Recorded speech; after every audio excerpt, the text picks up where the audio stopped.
দাস ক্যাপিটালে সকলকে স্বাগত। আসন্ন বিভিন্ন চাকরির মেন পরীক্ষা নজরে রেখে আমরা আজ একটা রিপোর্ট রাইটিং প্র্যাকটিস করব। কোন কোন পয়েন্ট লেখার সময় খেয়াল রাখতে হয় তা বলার চেষ্টা করব এই লেখায়। যারা এই চ্যানেলে নতুন তাদের বলবো, বিভিন্ন চাকরি পরীক্ষার অবজেক্টিভ ইংলিশের ক্লাস চালু হয়েছে, সঙ্গে আছে ইংলিশ প্র্যাকটিস সেট। আর যারা অঙ্ক ও রিজনিংয়ের ক্লাস করতে চাও তাদের জন্য আমার অপর একটা YouTube channel Bengali man subscribe করতে পারো, লিঙ্ক ডেসক্রিপশান বক্সে দেওয়া আছে। যারা বিভিন্ন পরীক্ষার এরিথমেটিক কোশ্চেন প্র্যাকটিস করতে চাও তাদের বলি, 550টা প্রশ্নের একটা প্র্যাকটিস বুক কিছুদিন আগেই পাবলিশ করেছি, প্রয়োজন মনে করলে বইটা নিতে পারো, লিঙ্ক ডিসক্রিপশান বক্সে দেওয়া আছে। চলো আজকের সেশন শুরু করা যাক। আজকে আমরা যে রিপোর্টটা প্র্যাকটিস করব সেটা নিউজ পেপার রিপোর্ট। কী বিষয়ের উপর? Government of India's decision to ban 59 Chinese apps. সাম্প্রতিককালে ভারত সরকার 59টা চীনা অ্যাপ নিষিদ্ধ ঘোষণা করেছেন, ব্যান করে দিয়েছেন। সেই বিষয়ে একটা নিউজ পেপার রিপোর্ট তোমাদেরকে লিখতে বলা হবে। নিউজ পেপার রিপোর্ট কীভাবে লেখে অনেকেই জানে, তবুও আমি কয়েকটা পয়েন্ট এখানে উল্লেখ করছি যে লেখার সময় কোন কোন জিনিসগুলোকে খেয়াল রাখতে হয়। অর্থাৎ একটা ফরম্যাট নিউজ পেপার রিপোর্ট লেখার জন্য যে ফরম্যাটটা লাগে সেটা কি? প্রথম হচ্ছে, যে বিষয়ে তোমাকে রিপোর্টটা লিখতে বলা হচ্ছে তার একটা অ্যাট্রাকটিভ হেডিং দেবে। তোমরা খবরের কাগজ পড়ার সময় দেখেছো, আমরা হেডিংগুলো প্রথমে কিন্তু খবরের কাগজে দেখি। হেডিংটা যখন কোনো একটা হেডিংয়ের দিকে আমাদের চোখ যায় তখন আমরা রিপোর্টটাকে পুরো পড়ার চেষ্টা করি, নাহলে হেডিং দেখে দেখেই কিন্তু সব খবর তো আমরা খবরের কাগজে পড়ি না। যে হেডিংগুলো তোমার বেশ ভালো লাগছে, অ্যাট্রাকটিভ মনে হচ্ছে, তুমি সেই হেডিংগুলোর দিকে কিন্তু দেখো। তাহলে হেডিংটা হবে কি? Descriptive title of the report contents. যে রিপোর্টটা লিখছো তার সম্বন্ধে অ্যাট্রাকটিভ একটা হেডিং দাও, যাতে করে যারা এই রিপোর্টটা পড়বে তারা কিন্তু অ্যাট্রাকশান তাদের আসে রিপোর্টটা সম্বন্ধে। 2 number, byline, name of the person writing the report. যে রিপোর্টটা লিখছে তার নাম। অবশ্যই তোমরা যখন চাকরি পরীক্ষায় লিখবে নিজের নাম দেবে না, সেখানে বলা থাকবে সাপোজ ইউ আর XYZ, মনে করে নাও তুমি XYZ। নিউজ পেপার রিপোর্ট লেখার থাকলে যদি কিছু বলা না থাকে তাহলে তোমরা বাই এ স্টাফ রিপোর্টার লিখতে পারো, এইটা বাই লাইনের মধ্যে পড়ছে। তারপর রিপোর্ট লেখার জন্য place and date of reporting, কোন স্থান থেকে লিখছো এবং কোন ডেটে রিপোর্ট লিখছো সেটাকে তোমাকে বসাতে হবে। পরে 4 number point, opening paragraph. Opening paragraph মানে ফার্স্ট প্যারাগ্রাফ, যেখানে তুমি প্লেস ডেট অফ রিপোর্টিং লিখছো সেখান থেকে শুরু হয় সাধারণত। সেই ওপেনিং প্যারাগ্রাফটায় কী থাকবে? It comprises expansion of the headline, it is the general overview of the report. কী ঘটনাটা তুমি লিখতে চাইছো সেটা ফার্স্ট প্যারাগ্রাফে থাকবে, সেটাই হচ্ছে ওপেনিং প্যারাগ্রাফ। যেমন এখানে আমাদের যে আজকের subject, government of India's decision to ban 59 Chinese app, এইটা যে ঘটনাটা, এই ঘটনাটা মূল যেটা ঘটেছে সেটা তোমাকে ওখানে লিখতে হবে। কী বিষয়ে তুমি রিপোর্টটা লিখতে চাইছো সেই রিপোর্টটাই কিন্তু মূল ঘটনাটা ফার্স্ট প্যাসেজে থাকবে। সেকেন্ড প্যাসেজে কী থাকবে সেটা হচ্ছে 5 number point, account of the event in detail. অর্থাৎ যে ঘটনাটা এখানে তুমি বলতে চাইছো সেই ঘটনাটা প্রেক্ষিত কী, কোন প্রেক্ষিতে তুমি যে রিপোর্টটা লিখছো সেটা হচ্ছে ডিটেলসে বলা। কিন্তু ডিটেলস মানে কি? তোমাকে বলি, আমরা যে পরীক্ষাগুলো নজরে রেখে এই রিপোর্ট রাইটিং করছি সেখানে ওয়ার্ড লিমিট মোটামুটিভাবে 200। চেষ্টা করবে 200 ওয়ার্ডের মধ্যেই লিখছে, বেশি লিখলে কিন্তু তুমি নম্বর পাবে না। সেই জন্য 200 ওয়ার্ডের মধ্যে অনেক তথ্য তোমার জানা থাকতে পারে, মনে আসতে পারে এইটাও লিখতে হবে, ওইটাও লিখতে হবে, সেটাও লিখতে হবে, কিন্তু এই করতে গিয়ে যে ওয়ার্ড লিমিটটা আমাদের দরকার সেটাকে এক্সিড করলে কিন্তু হবে না। সেই জন্য এখানে আমরা ঘটনাটা ডিটেলসে লিখব। আমি হেডিংয়ে যেটা দিয়েছি, ওপেনিং প্যারাগ্রাফে যেটা দিয়েছি, যে ঘটনাটা তার একটু বিস্তারিত ব্যাখ্যা এখানে দেবো। কিন্তু মনে রাখতে হবে ব্যাখ্যা এতটাই তুমি বেশি না করে ফেলো যাতে টোটাল বডি যেটা হবে সেটা যেন 200 ওয়ার্ডসের বেশি না হয়। এবং থার্ড প্যারাগ্রাফে যেটা থাকবে সেটা হচ্ছে কনক্লুডিং প্যারাগ্রাফ। অর্থাৎ এক্ষেত্রে তোমার কনক্লুশন কোনটা এলো, comprises the action which has been taken so far or would be taken. কী সিদ্ধান্তে উপনীত হওয়া গেল, বা ওই রিপোর্টটার প্রেক্ষিতে কারুর যদি কোনো বক্তব্য থাকে বা তোমার যদি কোনো বক্তব্য থেকে থাকে, সিদ্ধান্ত আর কি, টোটাল জিনিসটা দেখার পর যা মনে হচ্ছে সেটা থার্ড প্যারাগ্রাফে লিখতে হবে। তাহলে নিউজ পেপার রিপোর্ট রাইটিংয়ের আমরা দেখছি সাধারণত 3টে প্যাসেজে আমরা লিখব। প্রথম প্যাসেজে থাকবে কি ঘটনাটা ঘটেছে, দ্বিতীয় প্যাসেজে যে ঘটনাটা প্রথম প্যাসেজে বললে তার ডিটেলসে একটু বলতে হবে, এবং তৃতীয়টা কনক্লুশন পার্ট থাকবে। বোঝা গেছে? চলো আমরা রিপোর্টটাকে আজকে একটু দেখে নিই। রিপোর্টটাকে দেখার আগে আমরা আজকে যে নিয়ে রিপোর্টটা, যা সাবজেক্টটা নিয়ে লিখছি সেটা হচ্ছে government of India's decision to ban 59 Chinese app. তুমি যখন পরীক্ষায় কোনো একটা বিষয়ে পাচ্ছ, সেই বিষয়টা সম্বন্ধে আগে ভেবে নাও। ভাবার জন্য আমি বললাম 3টে স্তরে ভাববে। প্রথমটা হচ্ছে কি ঘটনা, দ্বিতীয়টা তার ডিটেলস, এবং তৃতীয়টা যদি কনক্লুশন থাকে। এই 3টে পার্টে তোমাকে ভাগ করতে হবে।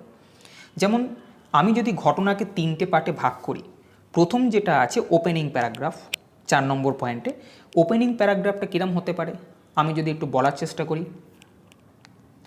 ভারত ও চীনের মধ্যে লাইন অফ অ্যাকচুয়াল কন্ট্রোলের নিয়ন্ত্রণ ক্ষমতার উত্তেজনার মধ্যে ভারত সরকার 59টা চায়না অ্যাপ নিষিদ্ধ করে দিয়েছে এই যুক্তিতে যে এই অ্যাপগুলো ভারতের নিরাপত্তা ও সার্বভৌমত্বের পক্ষে বিপজ্জনক হয়ে উঠেছে।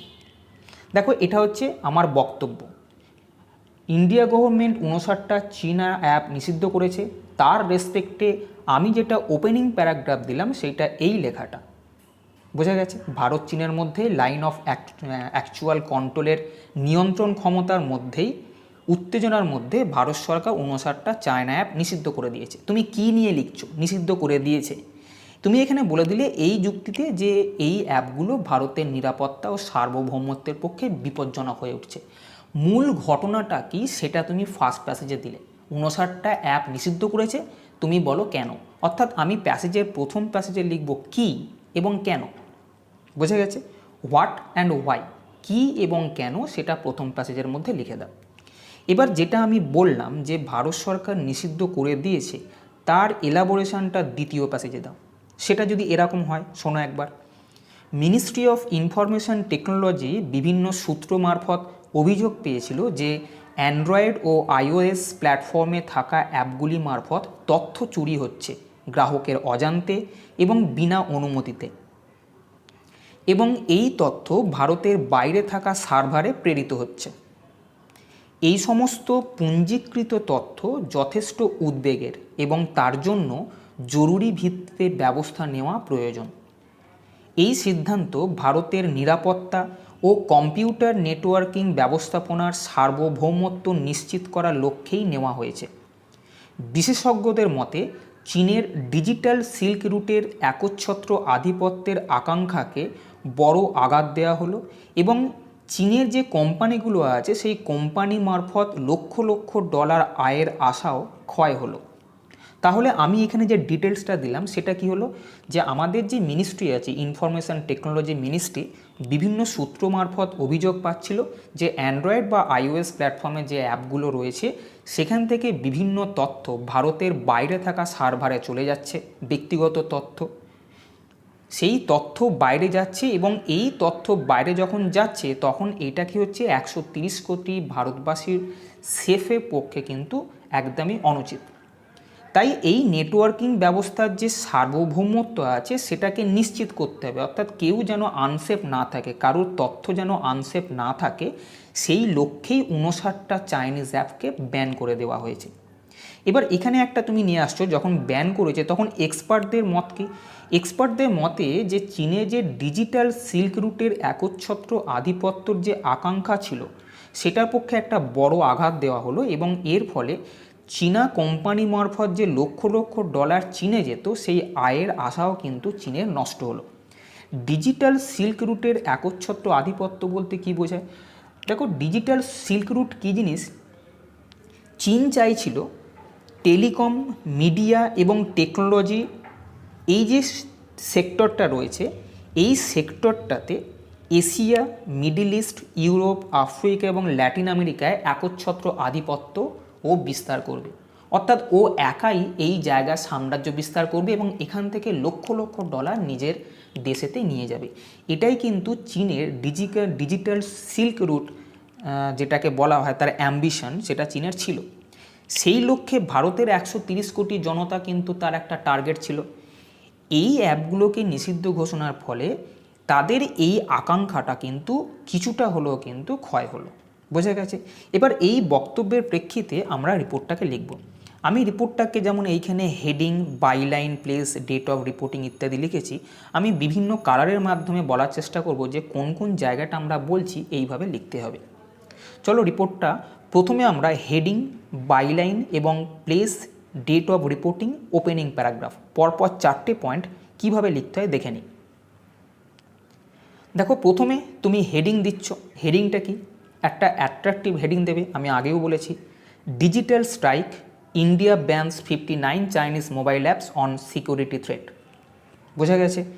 ডিজিটাল স্ট্রাইক একটা, ইন্ডিয়া 59 চাইনিজ অ্যাপকে সিকিউরিটি রিজনে ব্যান করে দিয়েছে। এইটা হলো কি হেডিং। তারপরে বাইলাইন যেটা আছে, বাই এ স্টাফ রিপোর্টার, আমি বলেছি এইখানে বাই এ স্টাফ রিপোর্টার লিখে দেবে, সুবিধে হবে। তারপরে যে জায়গা থেকে লেখা হচ্ছে, নিউ দিল্লি, তারপরে তারিখ জুলাই 27, আমি আজকের ডেট দিয়েছি। এবার তারপরে প্রথম প্যারাগ্রাফটা আছে যেটা, সেটা মূল বক্তব্যটা এখানে লিখতে হবে। আমি কি লিখেছি? In the midst of the prevailing tension between India and China at the line of actual control, the government of India on Monday has banned 59 Chinese mobile applications such as TikTok, WeChat, ShareIt, and UC browser to ensure safety and sovereignty of Indian cyberspace. কি বলা হলো? ভারত ও চীনের মধ্যে line of actual কন্ট্রোলের নিয়ন্ত্রণ ক্ষমতার উত্তেজনার মধ্যে ভারত সরকার 59টা চাইনিজ অ্যাপ ভারতের নিরাপত্তা ও সার্বভৌমত্বের পক্ষে যেগুলো বিপজ্জনক হচ্ছে সেই যুক্তিতে ব্যান করে দিয়েছে। কিছু উদাহরণ দিয়ে দিলে কোন কোন অ্যাপ ব্যান করা হয়েছে? 59টার মধ্যে টিকটক, উইচ্যাট, শেয়ারইট এবং ইউসি ব্রাউজার, এগুলো দেওয়া হয়েছে। বোঝা গেছে? এটা প্রথম প্যারাগ্রাফ, যেখানে তুমি বললে বক্তব্যটা কি নিয়ে তুমি রিপোর্টটা লিখছো। বোঝা গেছে? এবার দেখো, এখানে কিছু কিছু মানে আছে, যেমন সভরিনটি। সভরিনটি মানে হচ্ছে সার্বভৌম ক্ষমতা। আর সাইবার স্পেস মানে হচ্ছে, সাইবার স্পেস পরিবেশ, মনে করো এমন একটা পরিবেশ যেখানে কম্পিউটার নেটওয়ার্কিং ব্যবস্থার মধ্যে কাজকর্ম করা হয়, অর্থাৎ পুরোটাই অনলাইন ব্যবস্থার মধ্যে কাজকর্ম করা হবে, সেটাকেই সাইবার স্পেস বলা হবে। দ্বিতীয় প্যারাগ্রাফে যে বক্তব্যটা আমি প্রথম প্যারাগ্রাফের মধ্যে রাখলাম তার এলাবোরেশন হবে দ্বিতীয় প্যারাগ্রাফে। একটু ডিটেলসে সেটাকে বলতে হবে, কিন্তু মাথায় রাখতে হবে word limit 200।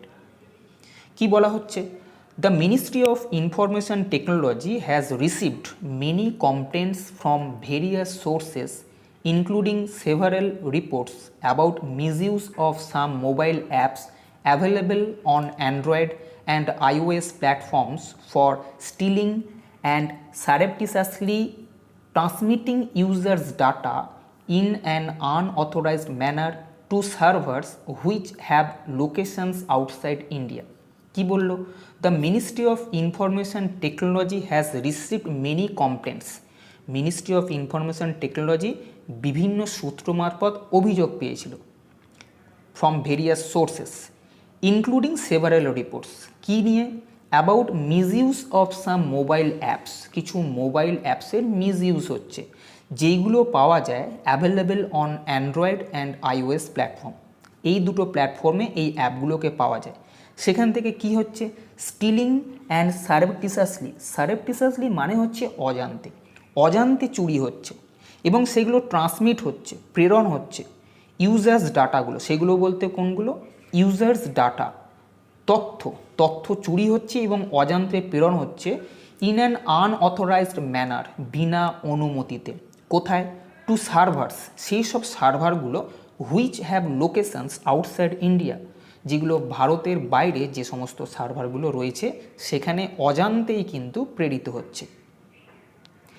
The compilation of this data is a matter of very deep and immediate concern which requires emergency measures. The compilation of this data, এই সমস্ত যে তথ্য সেগুলো যখন এক জায়গায় তোমরা পুঞ্জীকৃত করবে, অর্থাৎ এই সমস্ত পুঞ্জীকৃত তথ্য যথেষ্ট উদ্বেগের এবং তার জন্য জরুরি ভিত্তিতে ব্যবস্থা নেওয়া প্রয়োজন, which requires emergency measures.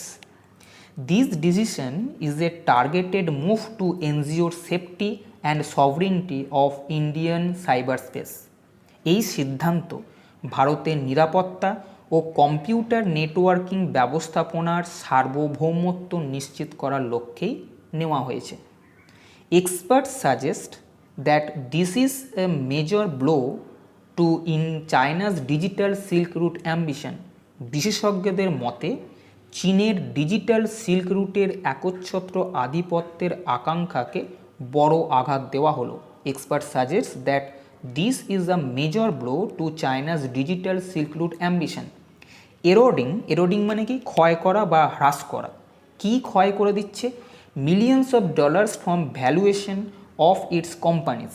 এই কোম্পানিগুলোকে এইখান থেকে, ভারতে যে সমস্ত কোম্পানিগুলোকে ওরা নিযুক্ত করে রেখেছে সেখান থেকে মিলিয়নস অফ ডলার্স নিজেদের দেশে নিয়ে যায়, লক্ষ লক্ষ ডলার তারা নিয়ে যাবে। এই জায়গাটা তাদের আঘাত লেগেছে, এটা এক্সপার্টরা বলছে। বুঝতে পারছো? তাহলে টোটাল জিনিসটাকে এখানে কভার করা হলো যে কেন এইটা করা হয়েছে।